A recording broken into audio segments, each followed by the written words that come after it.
Hello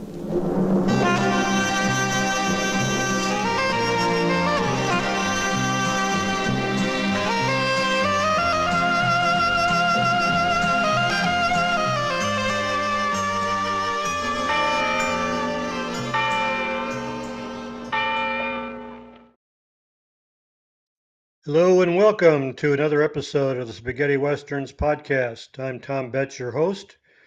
This is season 4, episode 10, number 95. Today we're going to concentrate on for a few dollars more.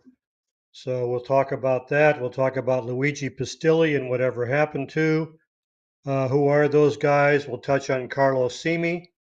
And the film of the week is for a few dollars less. We have a CD of the week, autograph of the week, and book of the week. No posters this week because I've shown all the posters I have for a few dollars more in the Clint Eastwood and Lee Van Cleef episodes. So let's get going. History of the Spaghetti Western for a few dollars more. This is a 65 Italian, Spanish, West German co-production. Italian title is Per qualche dollaro in più. Also, Due Straniero Magnifici. Spanish title is La Muerte Tenía un Precio. Alternate Spanish title is Por unos cuantos dólares más and Por unos pocos dólares más. German title is Für ein paar Dollar more. Also, Duell der Kopfgeldjäger. And the English title is For a Few Dollars More, both British and American. Like I said, it's an Italian, Spanish, West German co-production. Producers are Alberto Grimaldi and Arturo Gonzalez.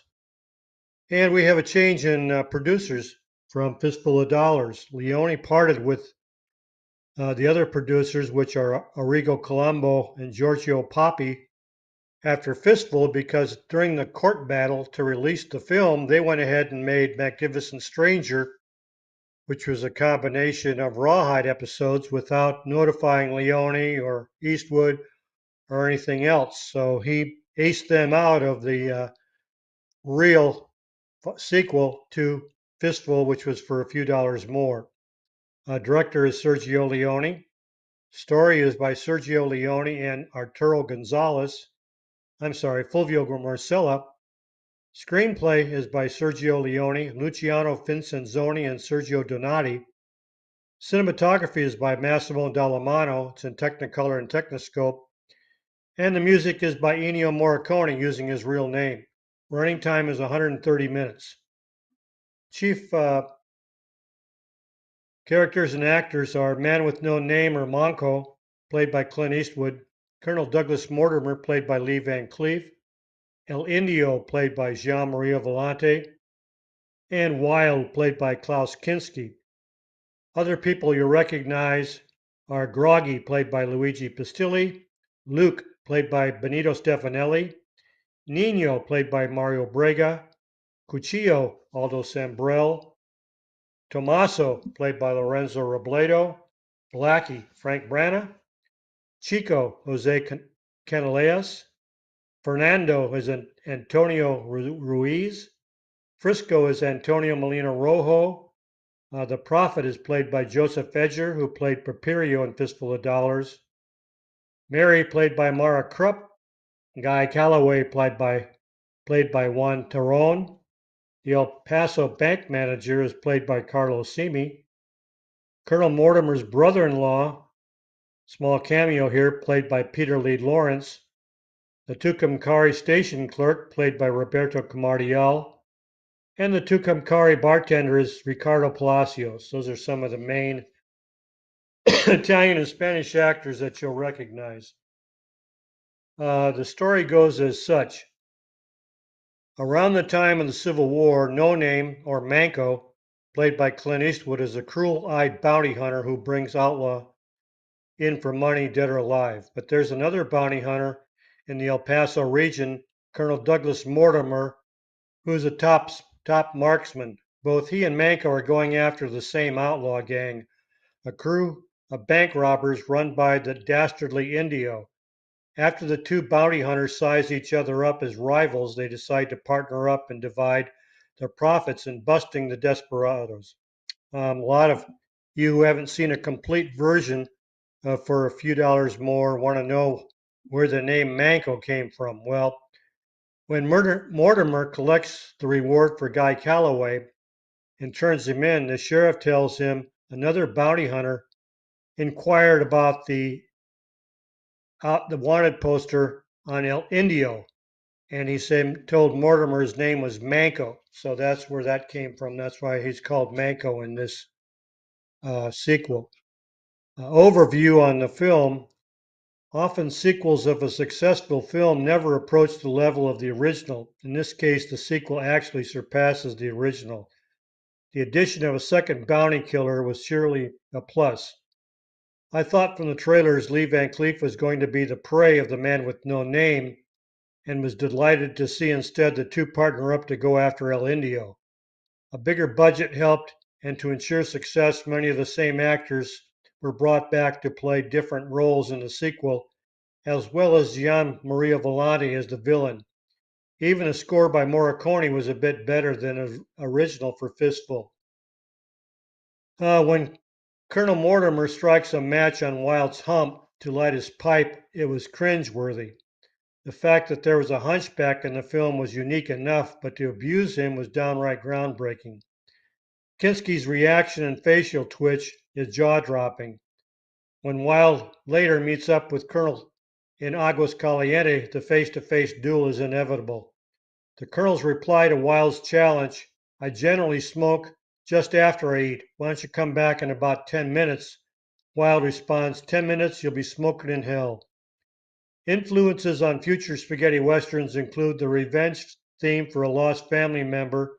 The anti-hero as an ex-military man became well used. Flashback sequences to fill in the story became standard. The use of unique firearms, the teaming of an older, experienced gunman and young, often impetuous students were used more often. Many of the Leone locations were now used by other Italian and Spanish directors and film crews. Filming locations. Filming took place in Almeria, where the town site of El Paso was constructed by architect Carlo Simi. This later became the theme park, Mini Hollywood, and Oasis, which we know today. Across from today's parking construction, Simi built the Yuma prison. If you go over there and take a look, you can tell if you have a picture of the cell blocks of the Yuma prison and look between where the cell blocks were constructed, you'll see Mount Alfaro. If you go back to the main street of El Paso and look opposite of where the bridge was for the Good, the Bad, and the Ugly, you'll see the same Mount Alfaro at the end of the street. Interior shots of the Yuma prison were taken at the Almerita Bull Ring. Cinecittà Studio is the site of Santa Cruz, and the interior is used in the telegraph office. La Calahorra, Granada, Andalusia, Spain was the site of the Tucumcari train station. Colmenar Viejo, Madrid, Spain was the site of the town of White Rocks. Rodacular, Almeria, Andalusia, we nicknamed it Roadkiller. Spain was the site of the exterior of the church. The Church of Santa Maria in Torrillas was used for the interior shots where Indio calls his gang together. Short, quick side note story about this was when Sergio was looking for sites to do the interior, he came across Santa Maria and it was abandoned. The roof had collapsed and the interior had not been used for several years. So he used it and paid the padre who ran the mission enough dollars for them to reconstruct the mission. It's totally been reconstructed, and the patrons and missionaries and people who used the church now call him Saint Sergio. Los Albericocas, Cabo de Gata, Almeria, Andalusia, Spain was the site of Aguas Calientes, and Cortillo del Fraile, Albericocas, was used and seen as the roof of the Yuma prison, and at the end of the hideout by the gang in Aguas Calientes. The same location as the mission in The Good, the Bad, and the Ugly, where Tuco takes Blondie after his trek through the desert. A little bit of trivia is it was a rainy day in Los Angeles, which is very rare. Sergio Leone was in town trying to cast the role of Colonel Mortimer. He wanted Robert Ryan for the role, but Ryan refused to play the colonel because he was taking a role in uh, Sam Peckinpah's The Wild Bunch. Uh, Leone was now almost desperate. It was a Wednesday, and filming was supposed to start in Rome the following Monday. He was in a bar for a coffee sitting with Ottavio Oppo, the production manager, who spoke English. The door opened and a tall man in a black raincoat and hat walked in, completely drunk. He went to the bartender and asked him for a bourbon. Sergio recognized Lee Van Cleef, who he remembered seeing in High Noon and in numerous American films. He tried to talk to him through Oppo, but Lee Van Cleef, being very drunk, got angry with him. For the past 5 years, he had hardly worked because he was an alcoholic and was injured in a car accident. He thought Leone was teasing him, which was absolutely not the case. After Lee's agent arrived, Lee Van Cleef accepted the role of Colonel Mortimer, and the shooting went very well. Luciano Vincenzoni went so far as to describe Van Cleef as an angel. The project completely revived his career. Another bit of trivia was when Indio goes to the church and finds Tomas, who turned him in for the reward. His infant son is played by Sergio Leone's daughter, Francesca Leone. Actor profiles: Manco, played by Clint Eastwood, or the man with no name. We covered Clint in his own episode number 37. Colonel Douglas Mortimer, we previously covered him in episode number 25. El Indio, played by Gian Maria Volante, was previously covered in his own episode number 40, along with his brother, Claudio Camaso. Wild, Klaus Kinski, was previously covered in his own episode number 7. A couple of quick cameo appearances we will cover here, because we probably won't cover them anyplace else, are the hotel manager was played by Kurt Zips. Kurt Zips was born in Vienna, Austria on August 3rd, 1922. He appeared in over 120 films and TV shows from 1949 to 1989. This was his only Western. He was also a voice actor and was the German voice of Renato Ciantoni's Duke Newton in Craig Hill's I Want Him Dead. His voice could be heard on the German Muppet Show, voicing several characters, and he also voiced Elmer Fudd and Droopy. Kurt died on August 24, 1988 in Munich, Germany. He was 66. The hotel manager's wife, Mary, was played by Mara Krupp. Mara Krupp was born in Italy on October 26, 1935. She appeared in only 14 films from 64 to 78. Half of them were spaghetti westerns. I've been unable to find out any more information about her and whether she's still alive or not.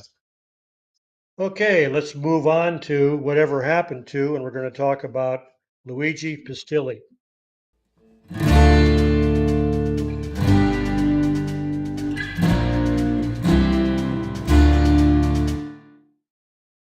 Okay, Luigi Pistilli was born in Grosseto, Tuscany, Italy on July 19, 1929. He studied acting in Milan at Piccolo Theater and graduated in 1955. For the rest of his career, he would alternate between stage and film. He became a recognizable face in spaghetti westerns, making 7 of them. He's probably best remembered as Father Pablo Ramirez, the brother of Tuco Ramirez in The Good, the Bad, and the Ugly. Playing Tuco's older brother, he was actually 14 years younger than Eli Wallach. In 1970, Pistilli appeared in the Charles Bronson thriller Cold Sweat.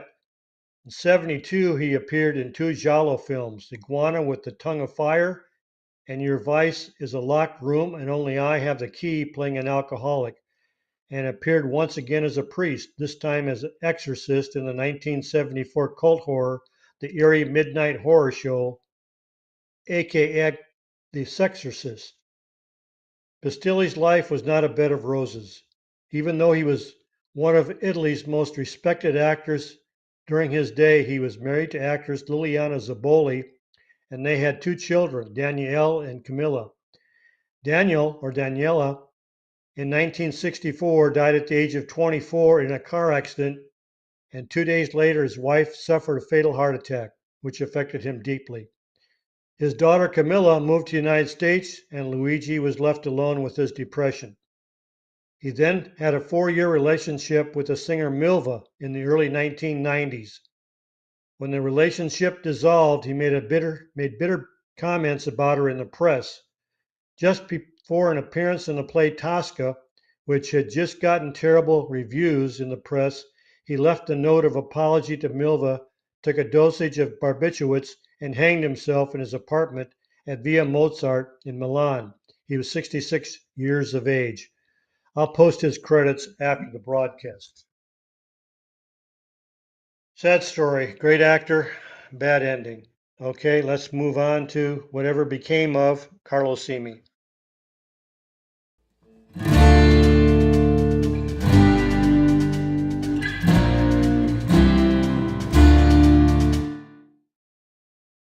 Okay, Carlo Simi is often neglected in the Leone films. We know he was an architect and designed the sets, but we talked a bit about him with the Christopher Frayling episode. So if you want to revert back to that, we'll get into some detail there. But Giancarlo Simi was born in Viareggio, Tuscany, Italy on November 7th, 1924. He was an Italian architect, production designer, and costume designer who worked frequently with Sergio Leone and Sergio Corbucci, which gave their spaghetti westerns a unique look. He became an architect in 1952. Most famous for his costume and set designs for Once Upon a Time in the West, Simi also built the town of El Paso in the Almeria Desert for Leone's second western For a Few Dollars More. Built around a massive bank with vistas of the Tabernas Desert visible between the buildings, the set still exists as a tourist attraction called Mini Hollywood / Oasis. Simi played the bank manager in that film, and it is his only acting role. He and assistant Carlo Leva designed the Sad Hill Cemetery for the last scene of The Good, the Bad, and the Ugly. He was sometimes credited as Charles Simmons. Excuse me. Simi died in 2000. Some of his costumes and set designs were exhibited at the Autry National Center's Museum of the American West in Los Angeles in 2005. In 2018, he posthumously received the Leone Memoriam Award at the Almeria Western Film Festival for the 50th anniversary of Once Upon a Time in the West. Simi designed the villa of Sergio Leone, which was originally meant to be the home of Alberto Grimaldi. Simi was married to Elisabetta del Frate and the father of Giuditta Simi. He was the uncle of actress Cristina Moglia, born Maria Cristina Formici Moglia in 1972. Most of us think of him as a builder of town sets and set designer, but he was also excellent production designer, art director, costume designer. I'll post all of his credits after the podcast because there's quite a few that you probably never heard that he was involved in those films.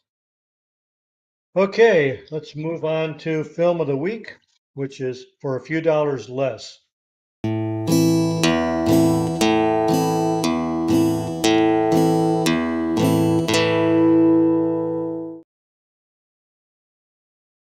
Okay, what more appropriate film to team up with For a Few Dollars More than For a Few Dollars Less? This is an Italian production. Italian title is Per qualche dollaro in meno. Only English title I could find was For a Few Dollars Less. Director is Mario Mattoli. Story is by Bruno and Sergio Corbucci.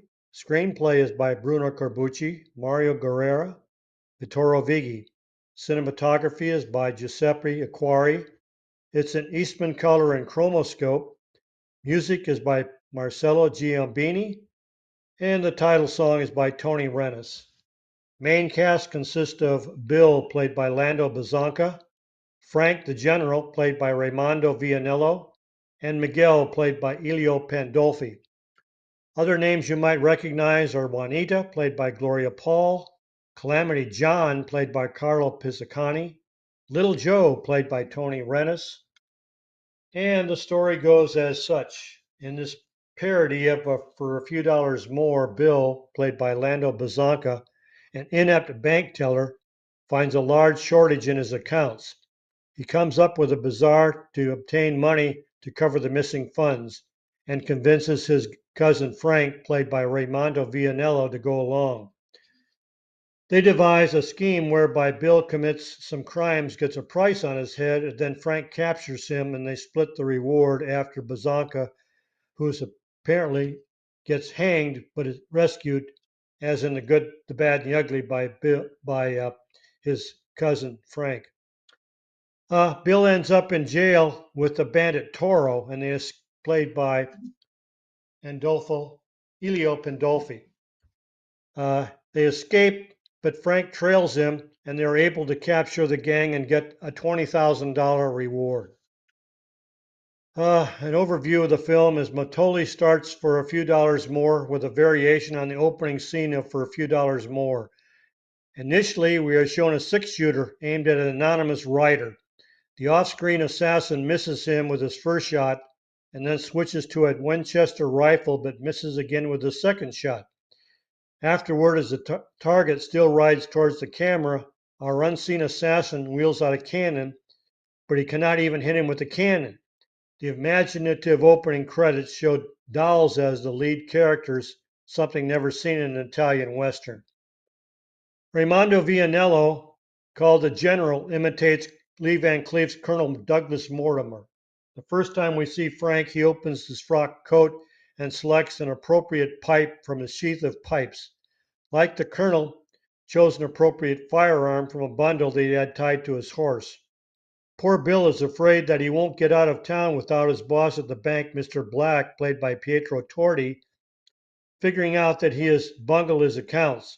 Desperately, Bill goes to visit his funeral parlor girlfriend, Sally, played by Lucia Modugno, and concocts a perfect disguise to get out of Silver City without assuming suspicion. Bill dresses up in a poncho and Stetson so that he resembles Clint Eastwood's Man with No Name.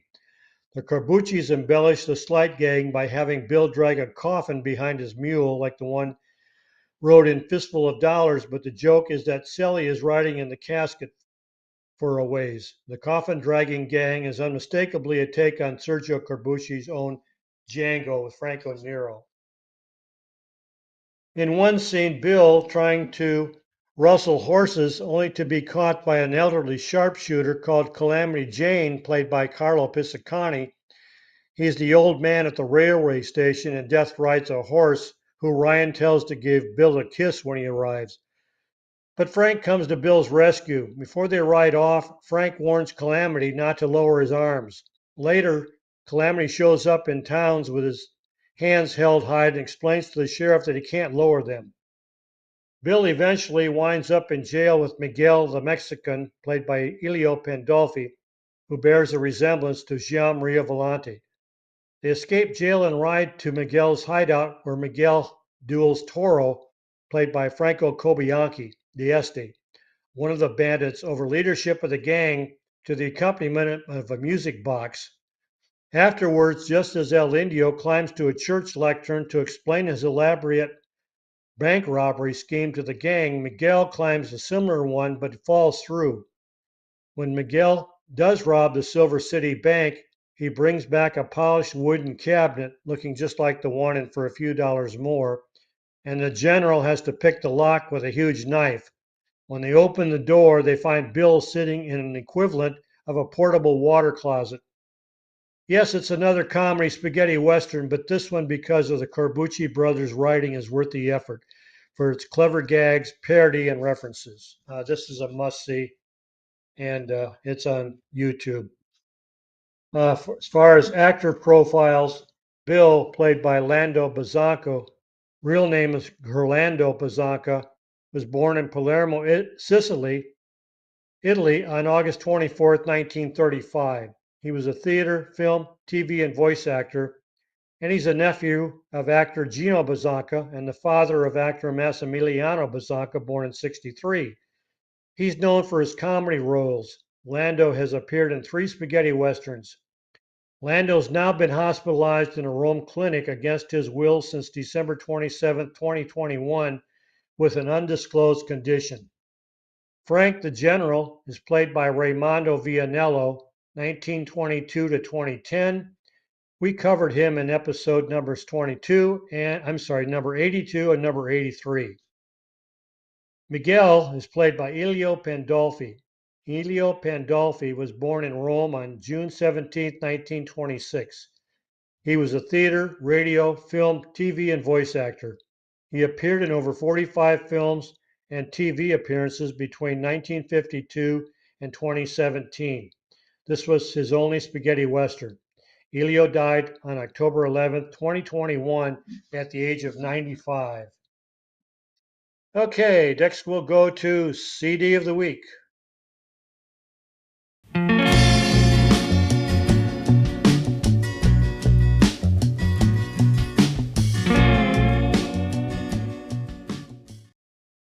Okay, CD of the Week. As you can guess, there are tons of, for a few dollars more out there, in compilation albums and individual albums.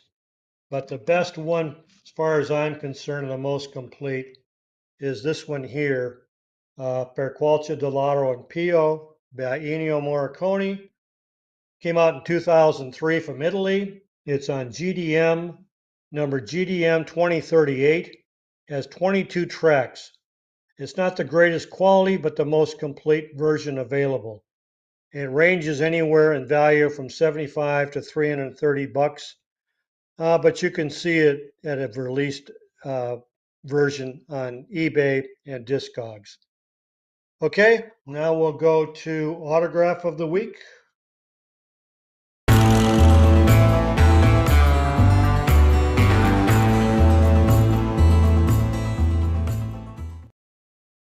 Autograph of the Week, in jail like this one because I've got it actually done right. It's of our friend Wade Preston, Colt 45, and several spaghetti westerns. And that's it for Autograph of the Week. And now we'll wrap things up with, Book of the Week. We'll go to Book of the Week.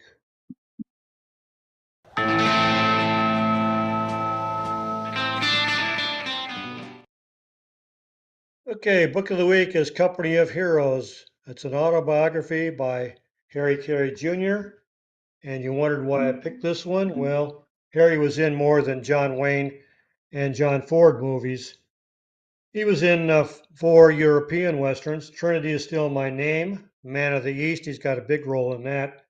Challenge to White Fang, and Take a Hard Ride from 71 to 75. I met him at the Tuolumne County Film Festival back in the 90s and had a poster of Man of the East. And he was delighted to see that, even called his wife over to take a look because everything he gets to sign are the John Wayne and John Ford films posters, and he was delighted to see something from his Italian career, like most of them are. So if you want to make a hit with actors who are in European films, or especially spaghetti westerns that are not seen here in the States, talk to them about their spaghetti westerns or give them a picture from those films, and they'll usually chat quite a bit with you because they know that you're a fan and know about their Italian career. Anyways, this is from Taylor Trade Publications. It came out in 2013, has 218 pages, and you can find this on Amazon, Abe Books, all over the place, and it's very reasonably priced, and it's well written and worth the read. Okay, we'll wrap things up now with the weekly news, and we've got quite a bit.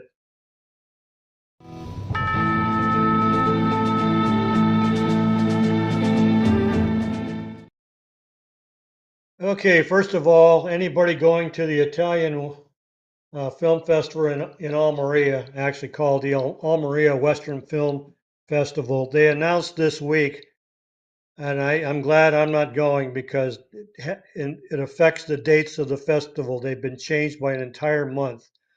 They're now going to be from October 28th to October 31st. They were supposed to be from August 8th That's when they announced it. They were supposed to be from early September. Now they've announced an entire change, and with air travel today, that's going to really screw up a lot of people's plans. So I'm sure they had to do it because of something going on in Oasis or whatever, but that's really going to affect attendance from overseas. Okay, um, there's been a couple of new westerns actually released.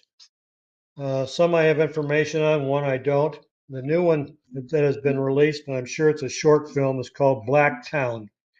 It's an Italian Western released and directed by Emiliano Ferrera, starring Luci Cardinale, Yasmin Pucci, Stefano Giaccurdi, and Emilio Ferrera. It opened on April 10th at the Festival of the Sea in Terracini, Italy. Other than that, I have no information about the story or any other thing about it, whether it'll be released to the public or just going to run at film festivals and be released on YouTube.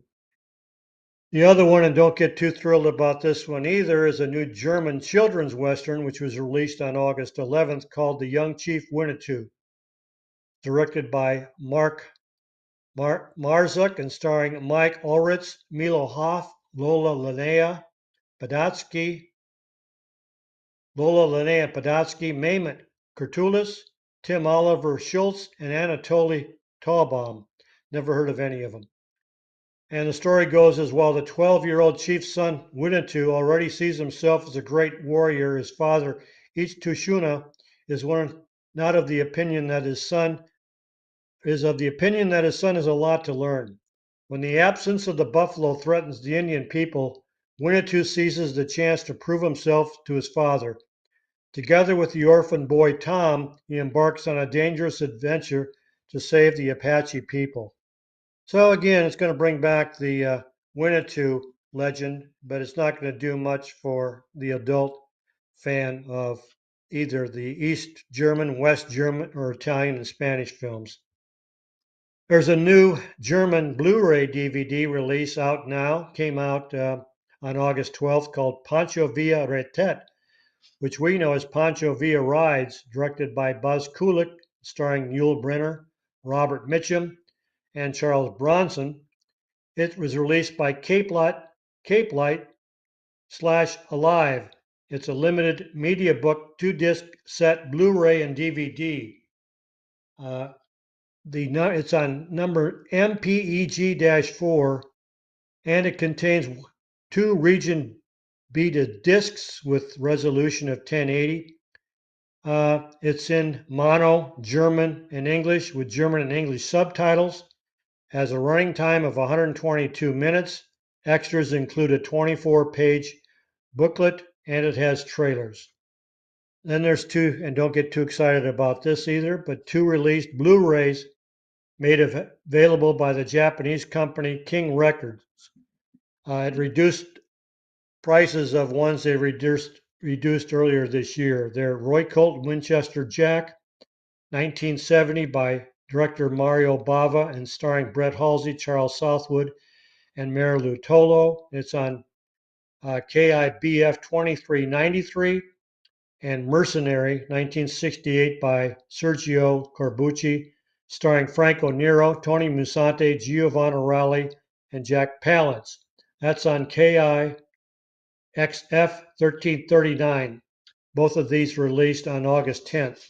And they're probably just a DVD and a Blu-ray with no extras or frills.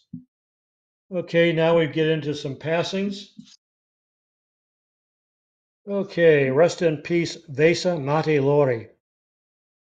He was an actor, singer, and entertainer. Passed away on Wednesday, August 10th, 2022 in Helsinki, Finland. He was 77 years old. Lori was one of Finland's best-known and popular entertainments of all time. He was active both as an actor in films and on stage, and also recorded 34 music albums. Lori was hired at the Helsinki City Theatre from theater school, and from 71 to 77 he acted at the Turku City Theatre. He starred in several classics. In the 1960s, Lori became famous as a comedian at the end of the 1960s in the TV series Jet Koika. In the early 1970s, Laurie's music hobby turned into a profession when he started recording as a jazz flutist and singer. Laurie wrote wrote the screenplay for the Finnish comedy Speedy Gonzales and directed, sang, and starred as the Lone Ranger in 1971's Unhanged. Both of these are comedies and they're very difficult to find, but they're very good. Also passing away this week is Daryl Hunt. He was a musician for the Pogues. A singer and songwriter, Daryl Hunt passed away at the age of 72 in London on August 8th. Born in Christchurch, Hampshire, England on May 4th, 1950, he joined the Pogues in 1986 after playing with the Brothel Creepers in 1973 and later formed the junk band The Favorites. He appeared as a member of the McManus Gang and appeared on the soundtrack in both Straight to Hell and Straight to Hell Returns by Alex Cox in 1987. Okay, also passing away is Manuel Ojeda. Mexican actor Manuel Ojeda died on August 11, 2022. He was 83. He was born on November 4th, 1940, in La Paz, Baja California, Mexico. He studied acting at the National Institute of Fine Arts in Mexico and began his career in the 1970s in the cinema. His first films were Canoa, El Ejido, La Casa del Zar, Calzone and Inspector, Celestina, and El Apanda. The latter gave way to his first Ariel nomination in 1977.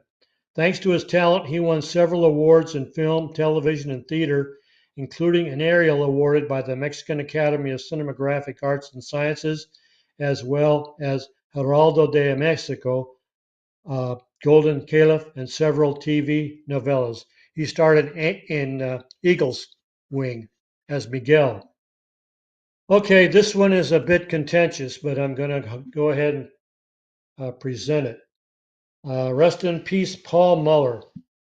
Peplum Paradise reported on August 2nd that they discovered via the Data Query Registry Office in Tivoli, Italy, that Swiss actor Paul Muller passed away on September 2nd, 2016 in Tivoli, Lazio, Italy. He was 93. Muller was born in Neuchâtel, Switzerland on March 11, 1923. He appeared in over 230 films since his first role in 1948. He spent most of his life working in Italy, his main country of residence. He worked for more than 60 years with most well-known actresses and actors of classical cinema and some famous names at the cinema of Italy like Roberto Rossellini, Carlo Ponti, Federico Fellini, Mario Bava, Sergio Corbucci, Michelangelo Antonioni. He also made several appearances in films under the direction of Veit Harlan, Arthur Bronner, Jesus Jess Franco, Rene Clement, Michael Curtiz, Richard Fleischer, Jean-Marie Macchi, and many others. Jesus Franco alone co-starred with him in no less than 18 films. Muller usually played villains or military personnel. He appeared in 4 Euro westerns, The Fall of the Mohicans in '65 as Colonel Monroe, Thompson 1880 and '66 as Jameson Brady, Full House for the Devil in '68 as George Ward, They Call Me Providence in '72 as Mr. Summit, Convoy of Women in '74 as the English Colonel. Now, this is where the dispute lays. Tim Lucas made a point that they had tried to contact him when it was first posted in 2015 that he had passed away and found out that he was still alive and living in retirement off a pension. What happens here is Tim Lucas's post was in 2015, and the post by the Peplum Paradise from the Data Query Registry Office is dated in 2016, a year later. So it's up to you to make the decision. Has he passed away or not? Do you trust Tim Lucas's post from 2015 or the actual data from the Query Registry Office in 2016? At that age, I probably prefer the Quarter of Registry data. Anyways, that wraps it up for this week. This has been a Roberto Genesi production, and we'll see you next week. In the meantime, adios, compañeros, or adios, gringos.